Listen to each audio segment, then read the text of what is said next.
classroom fell silent. 12-year-old Kiana Johnson's eyes widened in horror as Ms. Winters' fingers wrapped around her braids.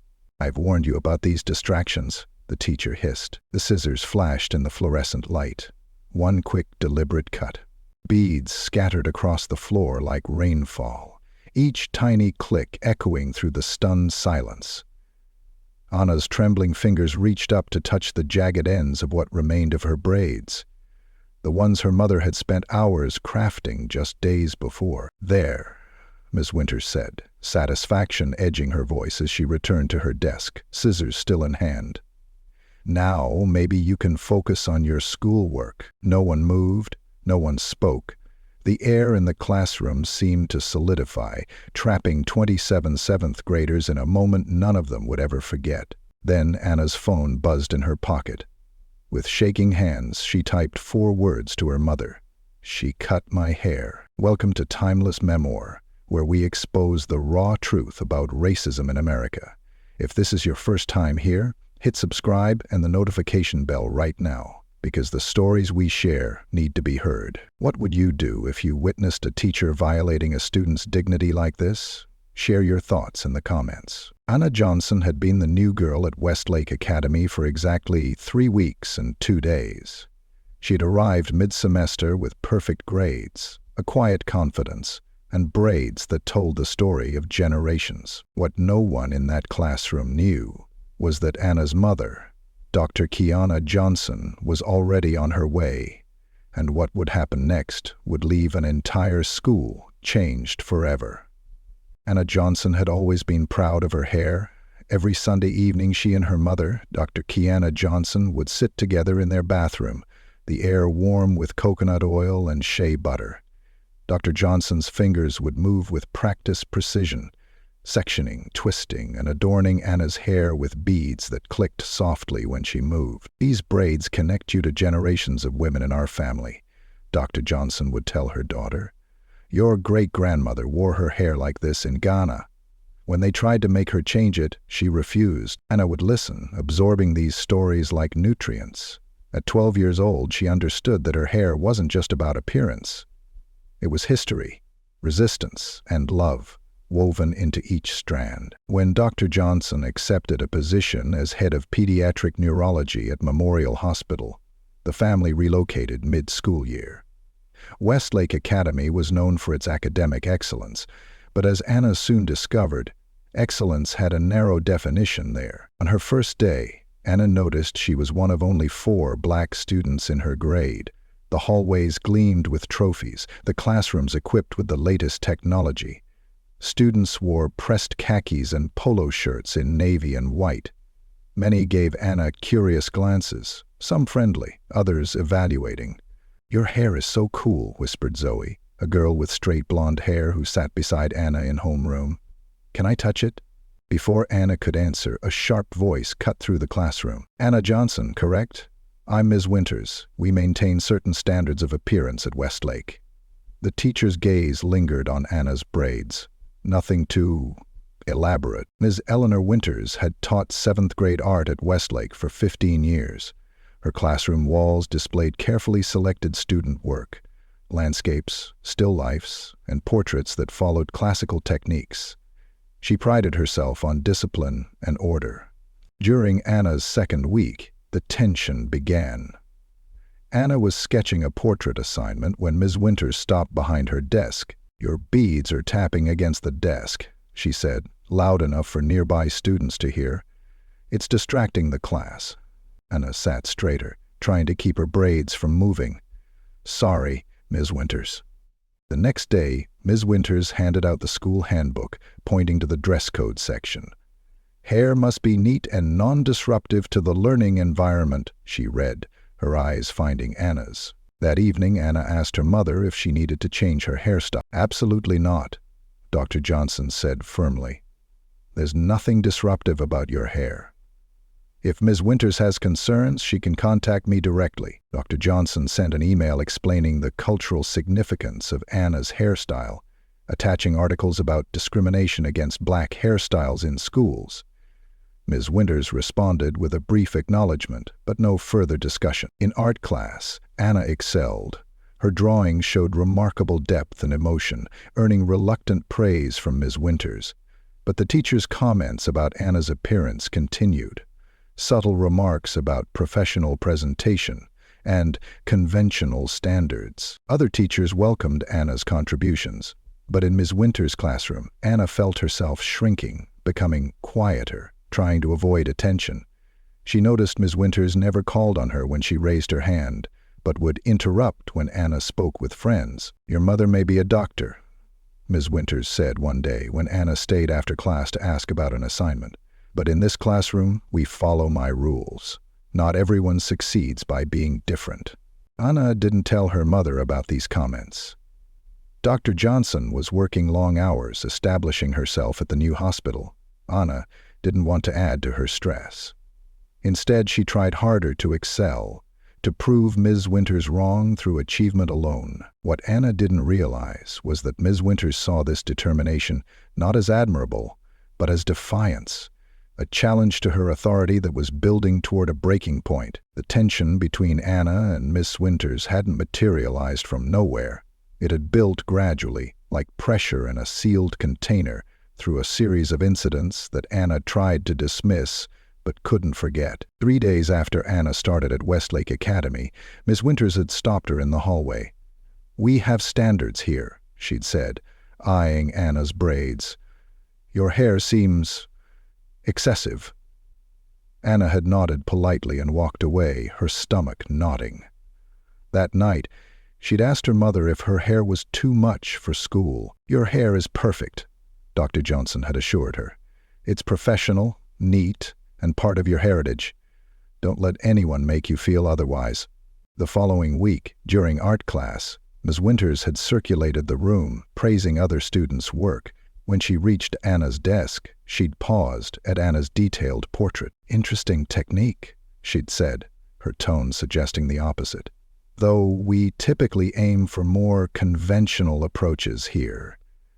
She'd moved on without further comment, leaving Anna confused about what she'd done wrong. During group assignments, Anna noticed Ms. Winters consistently placing her with the same 2 students, both struggling academically, despite Anna's raised hand when volunteers were requested for more challenging projects. "Miss Winters, could I join the mural team?" Anna had asked after class one day. "I think you're better suited where you are," Miss Winters had replied without looking up from her desk. "Some students need to learn their place in the hierarchy before advancing." The comment had stung, its meaning clear enough that Anna had mentioned it to her father that evening. "Document everything," he'd advised, his expression grave. "Your mother and I will address it if it continues." But Anna wanted to handle things herself. She was 12, not a baby. She'd faced subtle racism before. The questions about her hair, the assumptions about her abilities, the surprise when she excelled. She'd navigate this, too. Then came the dress code reminder that Ms. Winters had distributed. Coincidentally, right after Anna wore a traditional kente cloth headband to school, the teacher had made a point of reading aloud the section prohibiting cultural items that could distract from learning. When Anna had raised her hand to question this, Ms. Winters had cut her off. "This isn't a debate, Anna. Rules are rules." That evening, Dr. Johnson had sent a carefully worded email to both Ms. Winters and Principal Mercer, citing the school's diversity policy and requesting clarification on how a cultural headband violated dress code. Principal Mercer had responded with vague assurances about looking into the matter. Ms. Winters hadn't responded at all. Instead, the teacher's scrutiny of Anna intensified. When Anna's beaded braids made soft clicking sounds as she worked, Ms. Winters would stop teaching to stare pointedly until Anna self-consciously adjusted her hair. When Anna answered questions correctly, Ms. Winters would find ways to qualify her success. "That's correct, though perhaps someone else would like to elaborate more thoughtfully." The day of the incident began like any other. Anna arrived early, reviewing her art history notes. She'd spent extra time on her assignment, a personal interpretation of a historical art style, choosing to incorporate elements of traditional African patterns into her piece. Ms. Winters began class by showcasing several students' work as exemplary. Anna's wasn't among them. despite her hours of careful research and execution. "Today we'll continue exploring classical European techniques," Ms. Winters announced. "These form the foundation of proper artistic expression." Anna raised her hand. "Ms. Winters, could we also look at techniques from other cultures? I researched some amazing African textile patterns that use similar principles but with different applications." The classroom went quiet. Ms. Winters' smile tightened. "Anna, this curriculum has been carefully developed to cover essential artistic foundations. Perhaps in your free time, you can explore alternative approaches." Several students shifted uncomfortably. One girl, Zoe, spoke up. "I'd actually like to learn about that too. It sounds interesting." Miss Winters' face flushed. "We're moving on. Page 42. Everyone." As the class progressed, Anna tried to focus on her work, but her frustration mounted. Her braids occasionally brushed against her paper as she leaned forward, the beads making soft sounds against the desk. After the third time, Ms. Winters stopped mid-sentence. "Kiana Johnson, those beads are disrupting my class. Again." "Sorry," Anna murmured, gathering her braids over one shoulder. "Sorry isn't sufficient," Ms. Winters said, her voice rising. "This is the fourth time I've had to stop teaching because of your hair." Anna looked up, confused. "I was just working on—" "Stand up," Ms. Winters ordered, walking toward Anna's desk. "This has gone on long enough." The classroom went silent as Ms. Winters approached, her heels clicking against the floor with military precision. Anna stood slowly, suddenly aware of 26 pairs of eyes fixed on her. "Your mother may allow this kind of disrespect at home," Ms. Winters said, her voice low but carrying across the silent room, "but I will not tolerate it in my classroom one more day." Ms. Winters' face was rigid with determination as she strode to her desk. The class watched in confused silence as she yanked open the top drawer and removed a pair of silver scissors, the expensive kind used for precision cutting in art projects. "Ms. Winters," Anna's voice wavered. "What are you doing?" The teacher didn't respond. She returned to Anna's desk, scissors gripped tightly in her right hand. Without warning, she reached out and grabbed a section of Anna's braids. "These," Ms. Winters said, her voice unnaturally calm, "are a violation of our classroom conduct policy." Before Anna could react, the scissors closed around her braids. The sound, a harsh, deliberate snip, seemed to echo through the room. 3 braids with blue and white beads fell to the desk, severed from Anna's head. Anna gasped, her hand flying to the jagged ends where her braids had been. "What are you—" "Stop!" But Ms. Winters wasn't finished. She seized another section of Anna's hair. "Ms. Winters, you can't do that," Zoe shouted from across the room, half rising from her seat. Snip. More beads scattered across the floor, rolling under desks and chairs. Anna stood frozen, tears welling in her eyes, her body unable to process what was happening. This couldn't be real. Teachers didn't cut students' hair. They didn't destroy something so personal, so meaningful. "Each of these braids took my mom an hour," Anna whispered, her voice breaking. "Please stop." Ms. Winters paused, scissors poised for another cut. Something flickered across her face. Hesitation, perhaps even recognition of a line crossed. But it vanished quickly. "You've been warned repeatedly about these distractions," she said, her voice hardening again. "This is a consequence of your continued defiance." From the back of the room, a phone camera clicked. Tyler, a quiet boy who rarely spoke in class, was recording the scene, his face pale with shock. Ms. Winters turned toward the sound. "Put that away immediately!" In that moment of distraction, Anna stepped back, clutching what remained of her braids protectively. 5 or 6 had been cut, leaving uneven chunks of hair and a small pile of beaded braids on her desk. The classroom had transformed into a tableau of horror. Some students sat with mouths open in disbelief. Others looked away, uncomfortable witnesses to something they knew was deeply wrong but felt powerless to stop. Mia, Anna's lab partner from science class, stood up.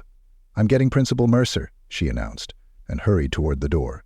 "Sit down," Ms. Winters commanded, but Mia was already gone. Anna felt her phone vibrate in her pocket. With trembling hands, she pulled it out, shielding it from Ms. Winters' view. A text from her mother. "How's your day going, sweetheart?" Anna's vision blurred with tears as she typed, "She cut my hair." The response was immediate. "Who? What happened?" Anna's fingers shook so badly she could barely type. "Miss Winters. In class. With scissors." 3 dots appeared, then, "I'm coming. Right now. Stay where you are." Anna looked up to find Ms. Winters staring at her, the scissors still in hand. The teacher's expression had changed, the righteous anger fading into something else. Perhaps the first flickers of realization about what she had just done. "What have you done?" Anna whispered, tears streaming down her face now. "What have you done to my hair?" The minutes after Ms. Winters cut Anna's hair stretched like hours. The classroom remained suspended in shocked silence, broken only by Anna's quiet sobs as she gathered the severed braids from her desk, carefully collecting each one as if they might somehow be reattached. Ms. Winters had retreated to her desk, the scissors placed deliberately beside her gradebook. Her initial certainty had faltered, replaced by a tight-lipped silence as she instructed the class to return to your work in a voice that lacked its usual authority. No one complied. Students exchanged glances, some texting furiously under their desks. The whispered word, "illegal," circulated through the room. Anna sat motionless, staring at the beads in her palm. Blue and white, her grandmother's colors. Each bead had been carefully selected, each braid a connection to her heritage. Now they lay disconnected, lifeless, in her hands. Her phone buzzed again. Her mother. "I'm leaving the hospital now. 12 minutes. Principal's office or classroom?" Anna replied. "Room 217. Art class." Then, "Mom," everyone saw. Everyone. The shame burned hotter than her anger. Being singled out, humiliated, violated in front of her peers. It was a public marking of difference, a message that she didn't belong. Tyler approached cautiously, placing a tissue on her desk. "I got it all on video," he whispered. "My dad's a lawyer." Anna nodded numbly, unable to form words of gratitude. Principal Mercer appeared in the doorway, Mia behind him. His face registered confusion, then alarm as he took in the scene. The scattered beads, Anna's uneven hair, the scissors on Miss Winters' desk. "Miss Winters, what's happened here?" he demanded, his voice low but intense. Before she could answer, Anna's phone buzzed again. "Parking, now." Winters stood, smoothing her skirt. "David, I was simply enforcing our policy on classroom disruptions. Anna has been repeatedly warned about her beads making noise during instruction." Principal Mercer's eyes widened. "You cut her hair without permission?" "I took appropriate disciplinary action after multiple warnings," Ms. Winters replied, though her voice lacked conviction. The principal turned to Anna, his expression softening. "Anna, are you all right? Do you need the nurse?" Anna shook her head, clutching her phone. "My mother's coming," she said, her voice barely audible. Principal Mercer paled visibly. "Dr. Johnson is on her way here, now?" The classroom door opened again, but it wasn't Dr. Johnson. The school security officer, Mr. Washington, entered, followed by the assistant principal, Mrs. Chen. "What's going on?" Mr. Washington asked, his gaze moving from Anna's hair to Ms. Winters.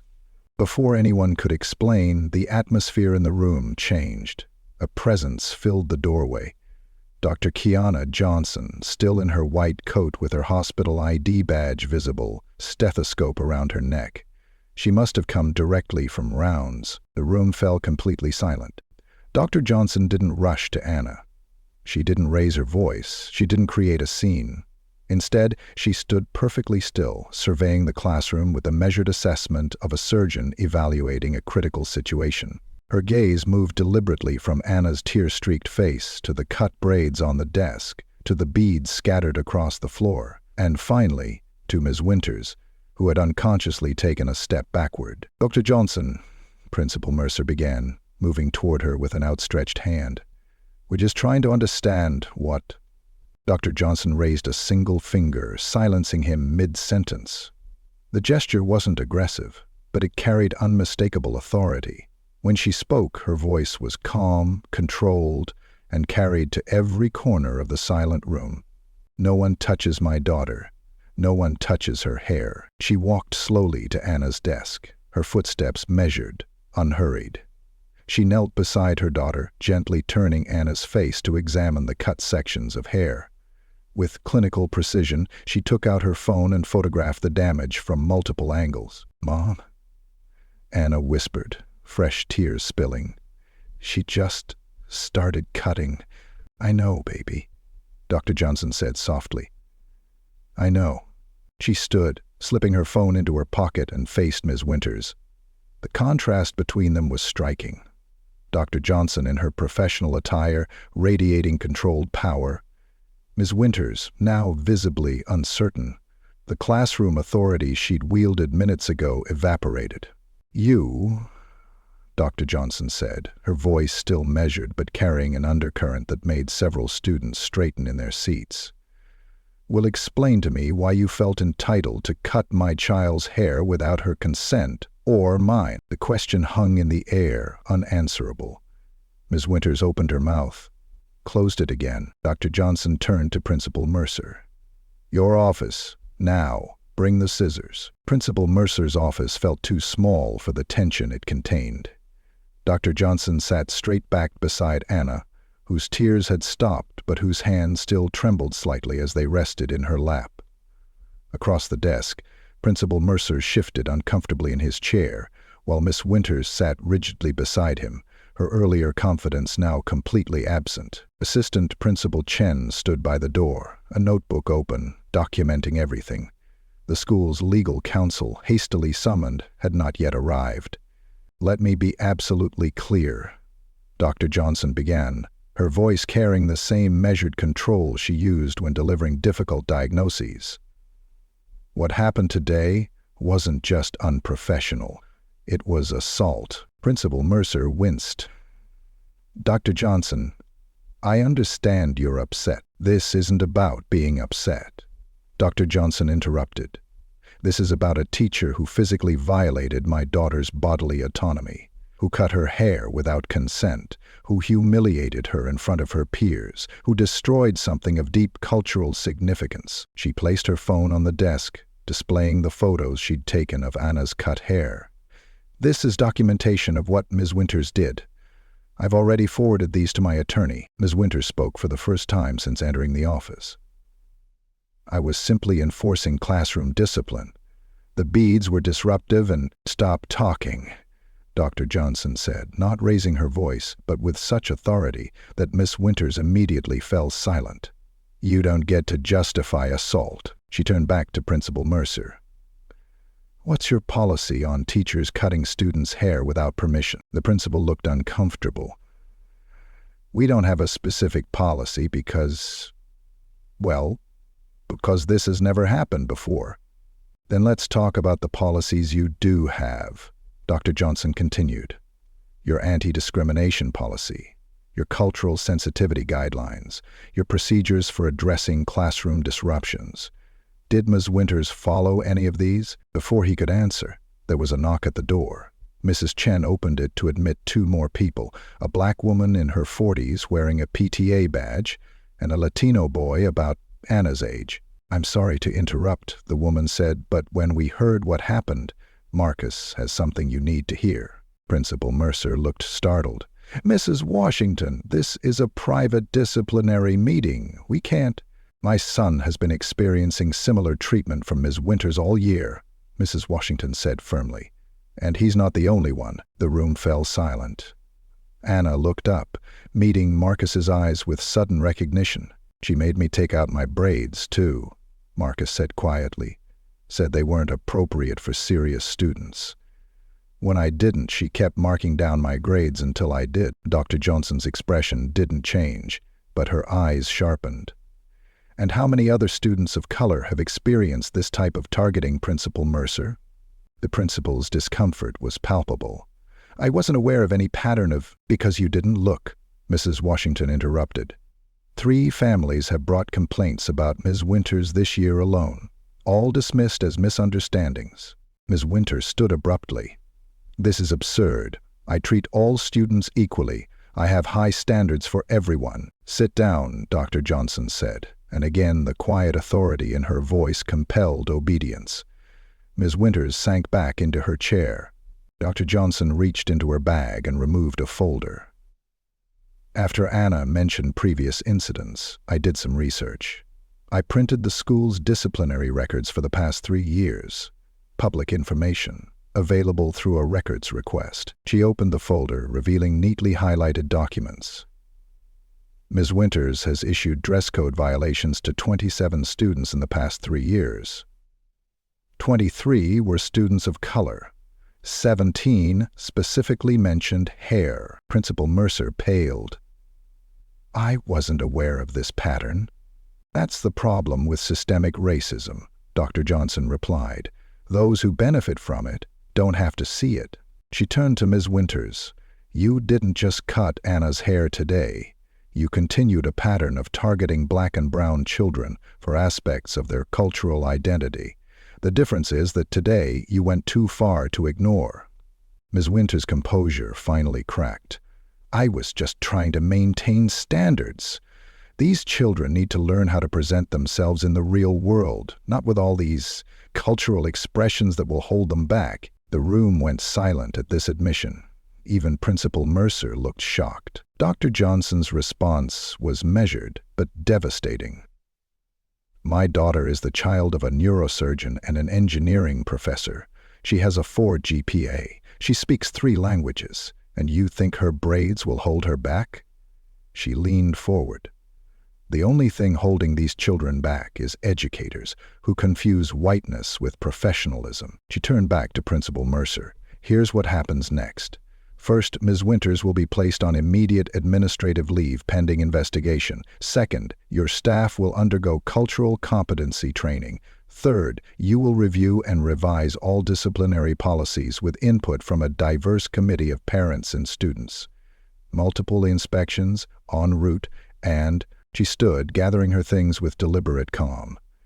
You have 24 hours to provide me with written confirmation of these steps, or my next call will be to the Department of Education's Civil Rights Division and the media. Principal Mercer nodded slowly, recognizing both the reasonableness of her demands and the seriousness of her threat. Anna, Dr. Johnson said gently, is there anything you want to add? Anna looked at Ms. Winters, then at Marcus, then back to her mother. I want to go home now, she said quietly, and I want to make sure this never happens to anyone else. By the following morning, everyone at Westlake Academy knew what had happened in room 217. The school's official email to parents described it as an unfortunate incident involving a teacher's inappropriate response to a perceived dress code violation, language that immediately sparked controversy. Principal Mercer announced Ms. Winters' administrative leave and promised a thorough investigation, but his careful wording satisfied neither side of the rapidly forming divide. The school parking lot became an impromptu forum as parents dropped off their children. Groups clustered, voices rising and falling as opinions were exchanged. It's assault, plain and simple, argued one father, his daughter standing silently beside him. If I cut a child's hair without permission, I'd be arrested. Let's not overreact, countered another parent. Ms. Winters has taught here for 15 years. There must be more to the story. Inside, the division was even more pronounced. Anna returned to school after 2 days at home, her mother having insisted that hiding would send the wrong message. Dr. Johnson had taken Anna to a specialist who had skillfully blended the cut sections into a new style, but nothing could erase what had happened. As Anna walked through the hallway, conversations halted. Some students offered supportive smiles or fist bumps. Others whispered behind their hands or averted their eyes. My mom says Ms. Winters was just trying to enforce the rules, a girl named Brianna told Anna during lunch. She says if your beads were really distracting, maybe you should have just taken them out. Before Anna could respond, Zoe slid onto the bench beside her. My mom says what Miss Winters did was racist and illegal, and your mom should sue the school. Anna picked at her food, uncomfortable being the center of this debate. I just want things to go back to normal, but normal was no longer possible. The incident had exposed fault lines that had always existed beneath Westlake's polished surface. The school board called an emergency meeting that evening. The auditorium overflowed with parents, teachers, and community members, forcing many to stand along the walls. Board President Richard Hamilton tried to maintain order as speakers approached the microphone, their 3-minute statements ranging from measured to passionate. Ms. Winters has dedicated her life to this school, declared her longtime colleague, Art Department Chair Barbara Miller.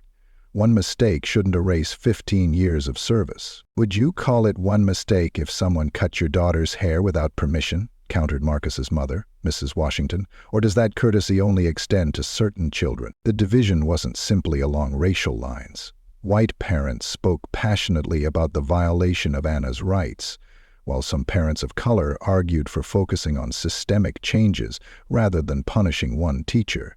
Outside the school, local news vans had gathered. The story had spread beyond Westlake, touching a nerve in a nation still grappling with its racial history. Online hashtags formed. Justice for Anna competed with support winners. For Anna, the most difficult part was the scrutiny.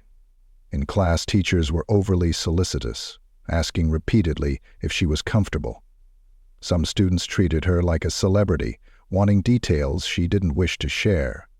Others avoided her entirely, as if her experience might somehow be contagious. "They're making me into a symbol," Anna told her parents that night, curled on the couch between them. "I'm either the victim everyone needs to protect or the troublemaker who got a good teacher fired." Her father stroked her hair gently. "That's what happens when personal pain becomes public. Everyone wants to claim your story for their own purposes." "But it's my story," Anna said quietly.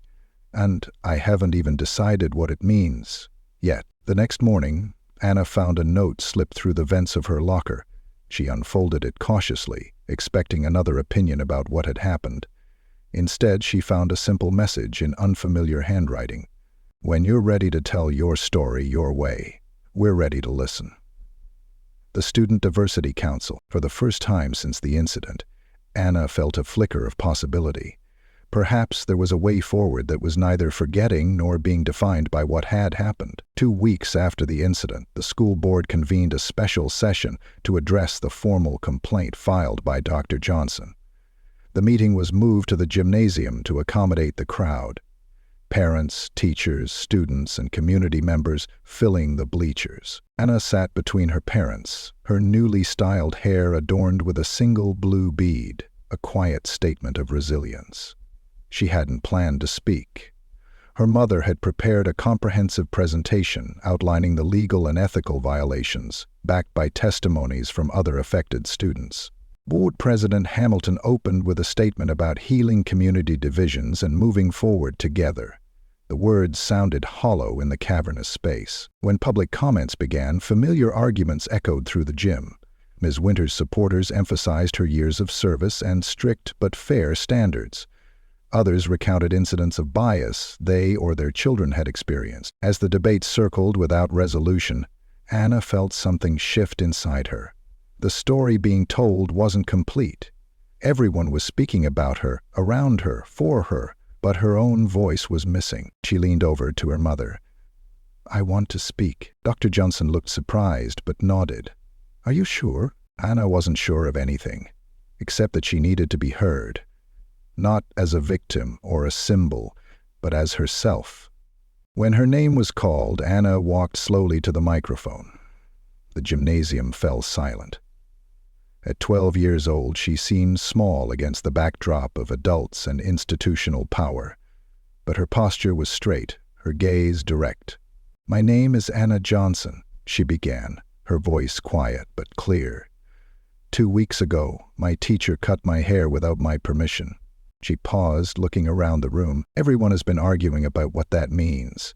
Was it racist? Was it just strict discipline? Was it assault?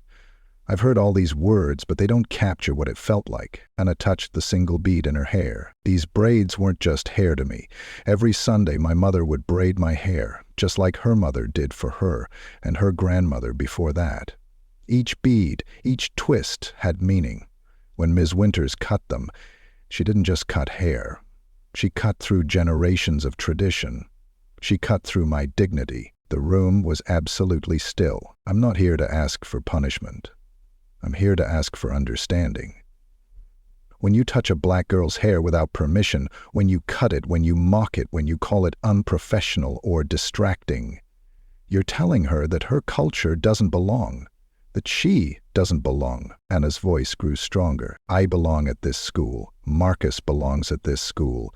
Every student belongs with their braids, their hijabs, their languages, their cultures.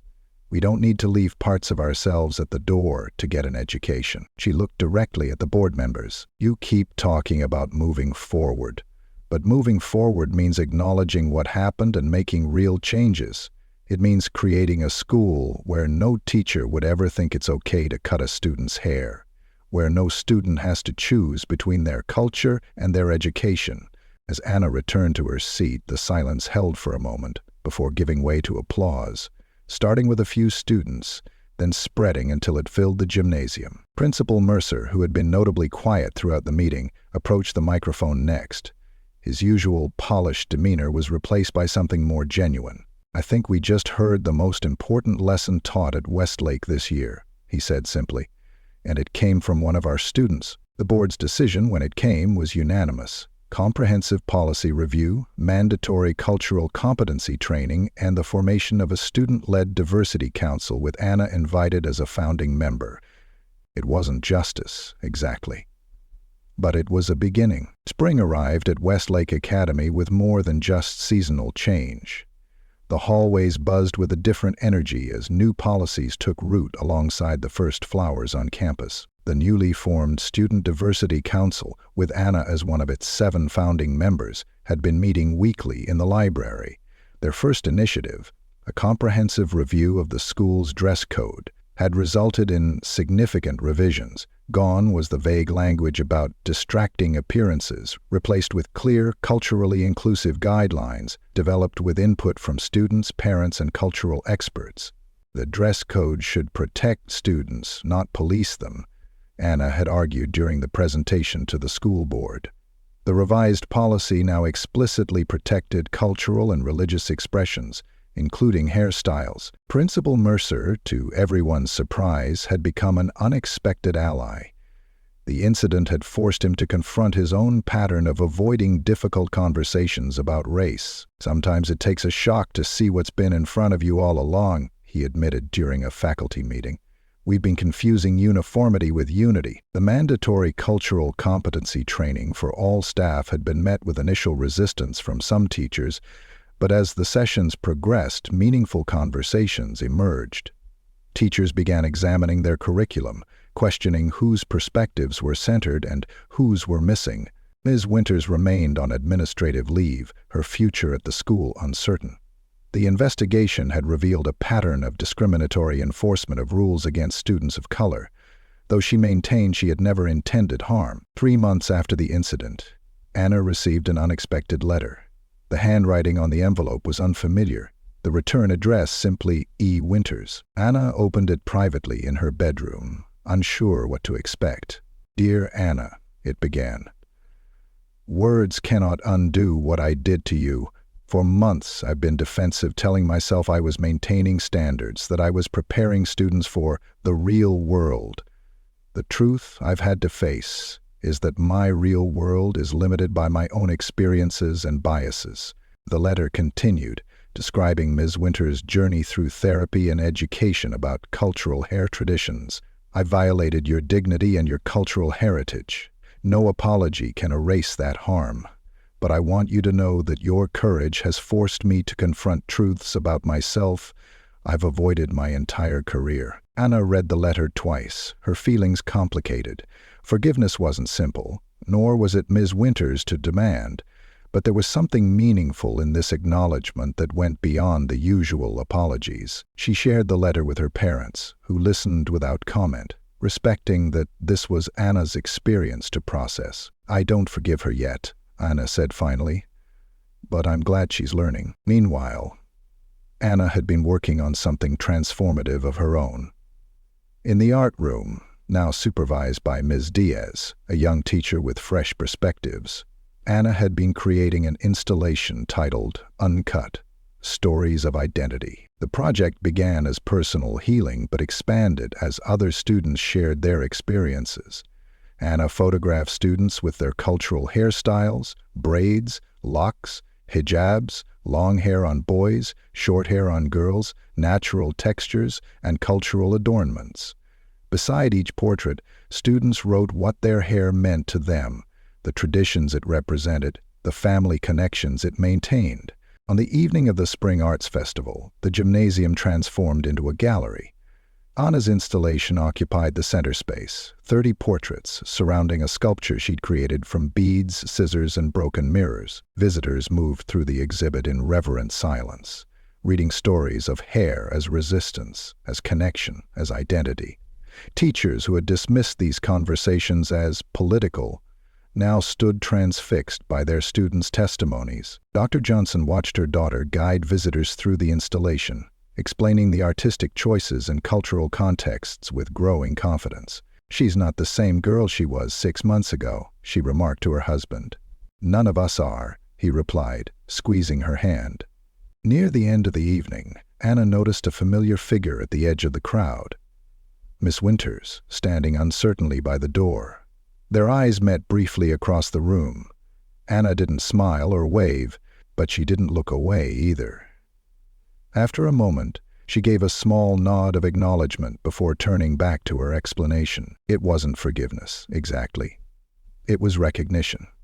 Of harm done, of lessons learned, of the long path toward healing that lay ahead for all of them. The following week, Westlake Academy announced a new art scholarship for projects exploring cultural identity and social justice. The first recipient would be selected by a committee that included both students and teachers.